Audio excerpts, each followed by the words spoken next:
자, 성경이 특별 계시가 명료하지 않다, 흐릿하다, 모호하다면 카톨릭처럼 교회에다가 해석적 권한을 몰빵하는 경우가 있어요. 자, 그런데 반대로 명료성이 떨어진다라고 얘기를 하면 또 다른 제2의 근원을 찾는 거예요.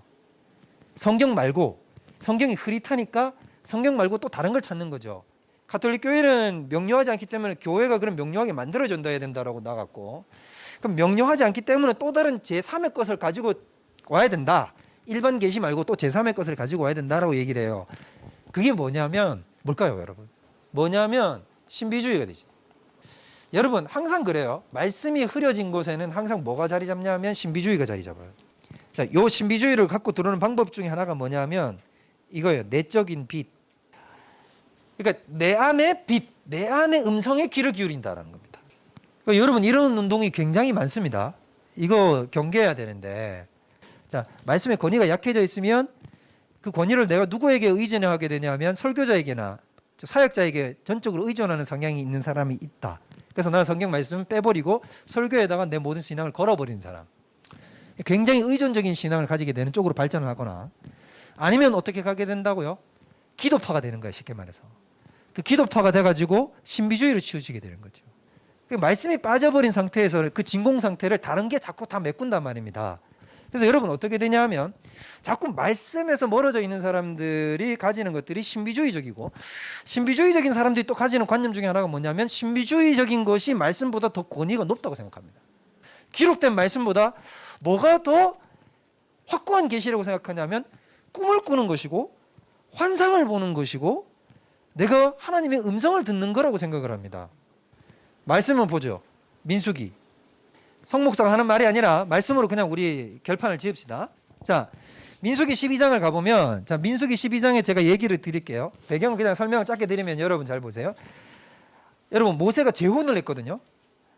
여러분 모세 재혼했다는 거 처음 들어보시는 분도 계실 거예요. 괜찮아요. 모세가 재혼을 했어요. 재혼을 했는데 심지어 원래 아내가 이름이 뭐예요? 원래 아내는 미디안 여자거든요. 미디안 여자. 자기가 애굽에서 도망 나와가지고 40세까지 결혼 안 했어요. 모세는. 도망 나와가지고 광야 생활 양치기 할 때 그때 만난 여자랑 결혼했단 말이에요. 그 여자가 십보라. 광야의 여자. 거친 여자. 여러분 십보라가 되게 성격이 거칩니다. 나중에 보면 재밌어요. 하여튼. 십보라하고 결혼했는데 십보라가 일찍 죽은 것 같아요. 아무래도 모세가 좀 장수했지 않습니까? 120살까지 살았으니까. 십보라가 먼저 죽고 나서 모세가 그냥 살았으면 좋은데 재혼을 해버렸네? 모세가 재혼을 했는데 또 재혼을 누구랑 했냐면 흑인이랑 했어요. 구스 여자랑 결혼을 했습니다. 흑인. 여러분 모세가 흑인 아내가 있었어요. 신기하죠? 그 사람 어디서 얻었느냐? 왜냐하면 이스라엘이 출애굽을 할 때 애굽에 있던 허단 잡족들도 같이 나오거든요. 그걸 보고 같이 나와서 그때 구스 여자도 따라 나온 거죠. 근데 그 구스 여자랑 모세가 재혼을 해요. 근데 여러분 재혼을 하게 되면 누가 제일 극렬하게 반대합니까? 제일 자기 주변에 있는 사람들. 그죠? 모세의 형제들이 반대를 했어요. 모세의 형제가 누굽니까? 아론. 아론이 형이잖아요. 그 다음에 또 누구예요? 미리암이 있어요. 근데 특별히 그 중에서도 누구? 여자 쪽에서 반대. 미리암이 누나가 어떻게 했냐면 뭐 이런 얘기가 오갔겠죠. 니 미쳤냐? 참 네가 나이 120살 먹어가지고 니 참 주책이다.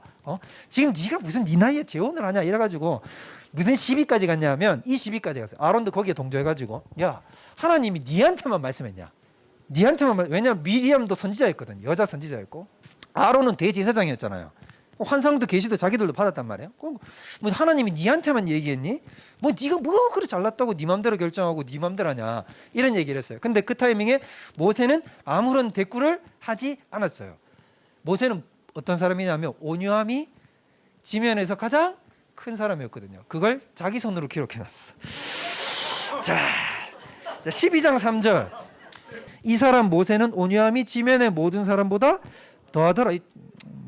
이것도 성령의 감동하심이니까 성령님한테 분명히 이랬어요. 하나님 부끄러운데요. 저거. 예, 알겠습니다. 그래서 적었겠죠. 자, 그래서 어떻게 했느냐. 이때 이제 하나님이 화가 났어.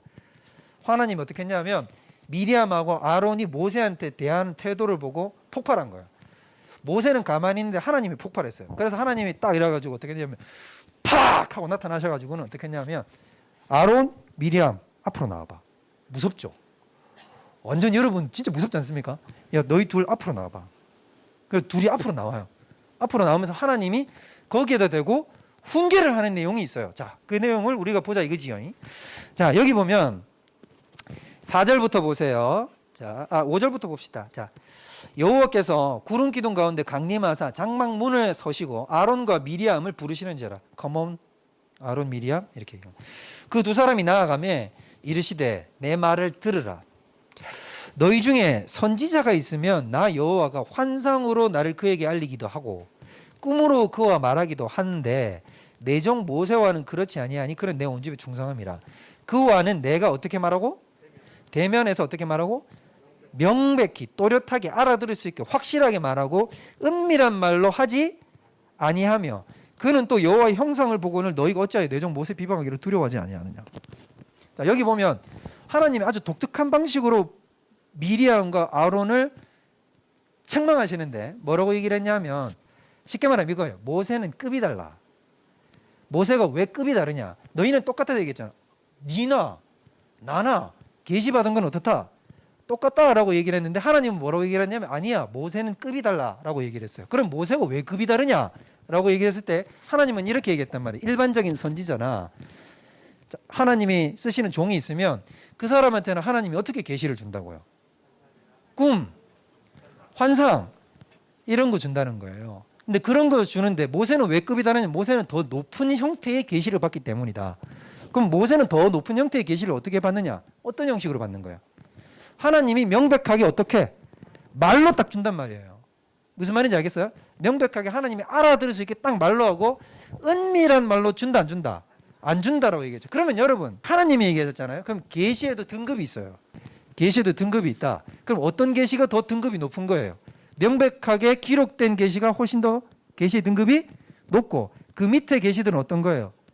꿈, 환상이나 이렇게 모호한 것들. 그러니까 여러분 계시는요 여러분 무엇이 더 상위에 속하는 거냐면 성질의 속성이 여기서 나오는 거죠. 알아듣기가 쉬워야 돼요? 어려워야 돼요? 알아듣기 쉬워야 됩니다. 쉬워야 돼요. 그 다음에 명료해야 됩니까? 뭐 해야 됩니까? 명료해야 돼요. 아시겠죠? 이게 더 높은 차원의 계시예요. 그럼 낮은 쪽으로 내려오면 내려올수록 어떻게 됩니까? 알아듣기 어렵고 해석의 여지가 막 필요하고 그 다음에 꿈이나 이런 게 있어야 되고 비유가 들어가야 되고 무슨 말인지 알겠죠? 어떤 그림이 들어가야 되고 이런 것들일수록 어떻다는 겁니까? 더 낮은 쪽에. 근데 우리는 거꾸로 생각하잖아요. 우리는 말씀을 뭐라고 생각해요? 여러분은 그렇게 생각하지 않을 거라고 생각합니다만 일반적으로 사람들은 뭐라고 하냐면 말씀은 뭐 누구한테나 있으니까 뭐 흔하디 흔한 계시. 근데 내가 뭔가 이거 받았어. 뿡 들어오면 뭐라고 생각합니까? 훨씬 더 고차원 계시를 받은 거라고 생각하고 그렇게 받는 분한테 가서 물어보고 뭐 이번에는 어떻게 생각하세요? 뭐 이러면 잠깐만 기다려봐. 뭐 이러면서 여러분 이게 잘못된 거란 말이에요. 가장 확고한 계시야말로 지금 우리 눈앞에 열려 있는 이 성경입니다. 그래서 다른 거에다 자꾸 집중하지 마세요. 다른 데 한눈 팔지 마시고 오늘날 여러분 정말로 많은 한국 기독교에 있는 사람들이 이 신비주의에 얼마나 빠져들고 있는지 몰라요. 심각할 지경입니다. 심각할 지경. 신비주의에 젖어 들어가는 거는 여러분 왜 그러냐면 청년들일수록 그런 게 있어요. 어떤 강렬한 걸 요구합니다. 경험적으로. 내가 뭔가 강렬한 영적인 뭔가 이 경험을 하고 싶은 거예요. 뭐 예를 들자면 우리 같은 보통 일반적인 지금 한국계 젊은이들은 보통 모태신앙이거든. 외부에서 들어오는 경우가 잘 없단 말이에요. 그럼 문화적으로 그냥 관습적으로 익숙하다 보니까 자꾸 하나님을 뭔가 인격적으로 만나는 경험이 없으니까 이걸 어떻게 뭔가 세게 만나고 싶은 거예요. 그러니까 자꾸 뭔가 이 강렬한 경험 이런 걸 원하는 거죠. 그러다 보니까 어떻게 했냐면 사람들이 어떤 강렬한 경험을 주는 장소에 가게 됩니다. 여러분 이단적인 형태들은 항상 이런 신비주의적인 것을 끌고 들어오거든요. 신비주의적인 것을 끌고 들어와 가지고 그 신비주의적인 경험을 하게 만들어줘요. 그런데 가면 정말 신비적인 것을 경험할까요? 안 할까요? 합니다, 여러분. 진짜 해요. 진짜 합니다, 여러분. 거기 가면 속된 말로 환상과 계시가 보여요. 그럼 그 환상과 계시는 누가 주는 걸까요? 사탄입니다, 여러분. 그건 사탄이 주는, 악령이 주는 거예요. 그건 절대로 성령이 주는 게 아닙니다. 성령이 주시는 것은 항상 어디에 기반되어 있는 거냐면 말씀에 기반되어 있는 거예요. 근데 말씀을 넘어서 오버하는 거는 여러분 그거는 성령이 주는 게 절대 아니에요. 하나님은 자기 모순적 행동을 하지 않으신단 말이에요. 그렇기 때문에 환상의 계시 같은 게 뭔가 찌리찌리하고 뭔가 이렇게 확 들어오잖아요. 들어오면 뭐라고 생각되냐면 와 하나님이 나 찾아왔어. 하나님이 나 만나줬어. 하나님이 수미 나우 불러줬어. 뭐 여기 뿅 가는 거야 막. 여러분 이런데 안 빠지려고 하면 어떻게 되느냐 하면 말씀을 중심적으로 둬야 되는 거예요. 말씀을 항상 신앙의 한가운데다 놓고 말씀이 어떻게 되느냐 여러분한테 명료하게 풀릴수록 그것이 내가 더 고차원적인 계시 앞으로 다가가고 있다는 걸 여러분들이 아셔야 된다. 설교도 마찬가지입니다. 제가 뭐 설교자니까 여러분한테 하는 말이지만 설교가 애매하고 모호할수록 질 낮은 설교예요. 우리는 성도님들은 너무 착해가지고 역으로 생각해. 내가 설교를 못 알아들으면 내가 뭔가 수준이 낮은가 보다. 죄송하지만 여러분 설교는 또렷하고 어린아이도 알아들을 수 있을 정도로 같아야 수준 높은 설교입니다. 명료한 계시를 신뢰하시고 엉뚱한 대로 벗어나지 말자. 이해되시죠? 그리고 말씀을 겁내지 마시고 말씀 앞으로 다가가서 여러분이 스스로 말씀의 사람이 되십시오. 그게 바로 하나님 우리에게 요구하시는 것이다 라는 겁니다.